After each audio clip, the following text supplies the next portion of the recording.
Hello everybody, and thank you for watching. I wanted to do this a while ago, and it took me a while to get to it, but I've gotten to it, and I want to ask the question and answer it hopefully reasonably well. What is Jungian intuition? We hear about this term intuition in the typology community, and although it has an ordinary meaning, it also has a technical meaning, and I'm hoping hopefully this presentation will clear up some questions, and any more questions, obviously, comments below. Carl Jung defines intuition as an unconscious process, in contrast to sensation, which is what we normally understand as our awareness of the state of affairs around us. In its general use, intuition is represented, this is Carl Jung, I'm quoting from Psychological Types here, is represented by a certain attitude of expectation, a perceptive and penetrating vision wherein only the subsequent result can verify the strength of the intuition. What was looked into the object by way of projection versus what is actually there. So this is about more what we think and our ideas as distinct from what we're actually sensing, what we're actually seeing before our eyes. Because intuition is invisible, its effect on our thoughts and actions, even in intuitive types, may be largely subconscious. Jungian perception is active, so just like its counterpart extroverted sensation, extroverted intuition seizes and shapes the objective, and is generative as much as it is receptive. Quote, this is Carl Jung, obviously, Psychological Types, Chapter 10. Quote, the primary function of intuition is to transmit mirror images or perceptions of relations and conditions, which could be gained by the other functions either not at all or only by very roundabout ways. Such images have the value of definite discernments and have a decisive bearing upon action. In Jung's Psychological Types, he makes direct reference to the concept of the inferior function. And I'm only going to briefly touch in on this stuff because structurally I understand typology is very complicated. That's why I made the study guide. He names its primary cause, psychological repression. And he outlines the axiality of introversion and extroversion with respect to this inferior function. Thus, extroverted intuition leads to inferior introverted sensation, and vice versa in the case of extroverted sensation, leading to inferior introverted intuition. And again, the typology study guide is available for you if you need. It's on the same channel as this, and that will help you get the structure of it, but I felt like that's necessary to get to the next part I'm about to get into. Extroverted intuition, in its repression of sensation, is not sensually numb, inasmuch as the type is not guided by sensations. Extroverted intuition instead uses sense perceptions, quote, as directing points for their distant vision. Expectation, not the strongest sensation in the physiological sense, obtains the crucial value, end quote. To extroverted intuitive types, these intuitions may seem indistinguishable from the sensations from which they are derived. I'm an INTP type, we use extroverted intuition, and basically we're so in the map we don't realize that the map isn't the territory. And so for an extroverted intuitive, it might actually be very confusing for you to tell them that they're not paying attention to sensation, because that's not what it feels like. It feels like we're paying extreme close attention to all the details of the events around us, but we're not doing it in the same way a extroverted sensor would be doing it. In its fullest awareness of the possible rather than the actual, as is in the case of sensation types, that intuition is fully satisfied. So as long as that is conceived, in some sense, intuition doesn't have to instantiate or do directly what it needs. It's almost like just being aware of the possibilities can be enough. Intuition, quote, is the instrument which, in the presence of a hopelessly blocked situation, works automatically toward the issue which no other function could discover. Where intuition has the priority, every ordinary situation in life seems like a closed room, which intuition has to open. It is constantly seeking outlets and fresh possibilities in external life. In a very short time, every actual situation becomes a prison to the intuitive. It burdens them like a chain, prompting a compelling need for solutions, end quote. And intuition is always willing and ready to supply those solutions.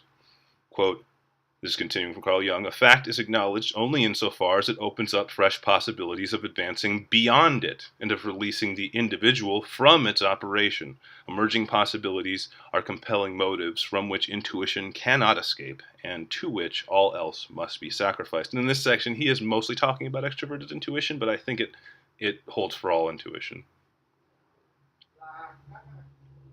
Quote, intuition in the introverted attitude, so we're switching here, is directed upon the inner object, a term we might justly apply to the element of the unconscious. For the relation of inner objects to consciousness is entirely analogous to that of outer objects, although theirs is a psychological and not physical reality.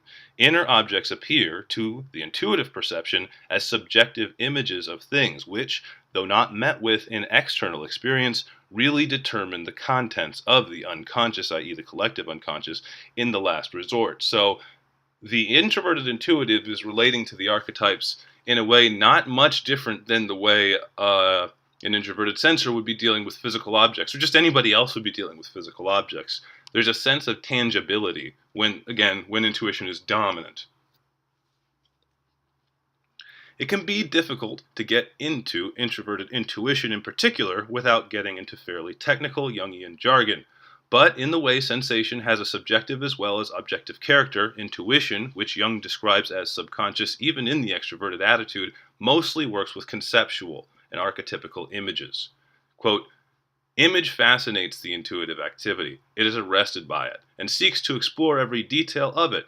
It holds fast to the vision, observing with the liveliest interest how the picture changes, unfolds further, and finally fades. In this way, introverted intuition perceives all the background processes of consciousness with almost the same distinctness as extroverted sensation senses outer objects. For introverted intuition, therefore, the unconscious images attain to the dignity of things, or objects. That's directly from psychological types. Jung also cautions that because it is relatively repressed in the consciousness of the intuitive type, representations of and experience with sensation in the Jungian sense are often inadequate to the task of accurate prediction, causing introverted intuition to make incorrect and sometimes overly subjective leaps in its perception.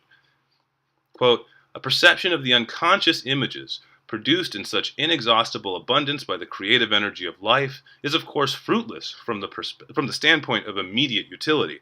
But since these images represent possible ways of viewing life, which, in given circumstances, have the power to provide a new energetic potential, this function, to which the outer world is strangest of all, is as independent to the total psychic economy as is the corresponding human type to the psychic life of a people.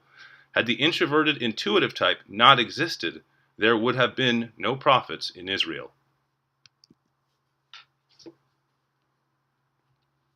Quote, introverted intuition apprehends the images which arise from the a priori, i.e. the inherited foundations of the unconscious mind.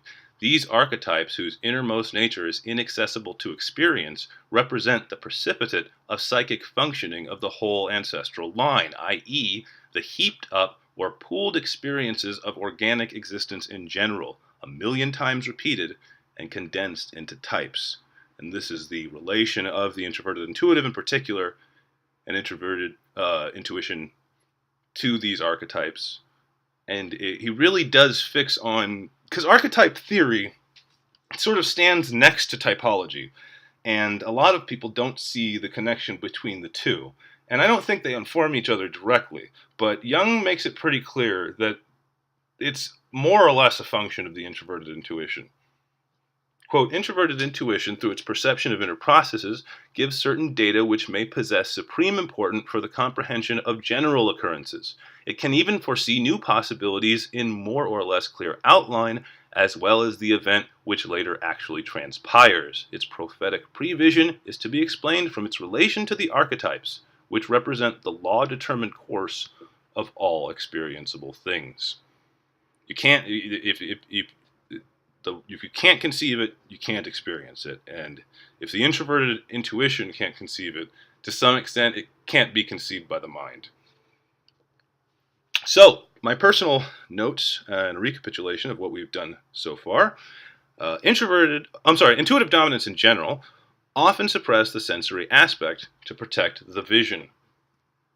Like their sensory counterparts, they're basically empirical in their orientation. And that by that mean, I don't mean that I understand we're talking about conceptions, and I understand we're talking about archetypes, but the archetypes are very often, when you're talking about perceivers, they're about the universe.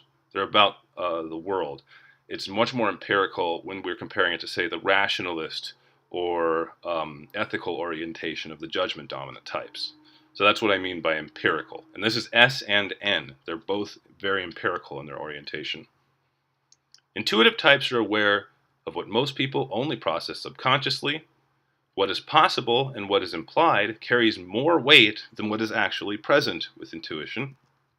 Perceivers, both S and N dominant, generally depersonalize issues when you compare them to judgment dominance.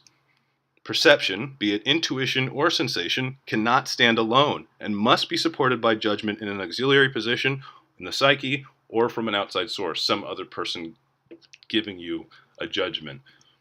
When intuition is completely detached from sensation and judgment, it becomes little more than a mirror standing in admiration of itself.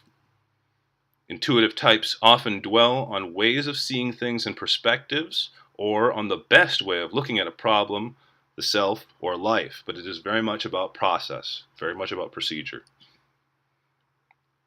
An intuitive dominant must refer to reasoning, either T or F, to move beyond the impressive to right and wrong or good and evil. Without judgment, there is only the question of how. It's pretty amoral.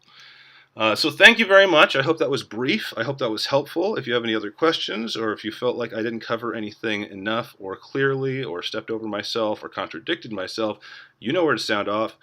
This is a small channel. We've all been hit by Logan Paul's Apocalypse 3.0, so if you could subscribe, that would be very much appreciated. But like and share, enjoy your day, and I hope to talk to you soon.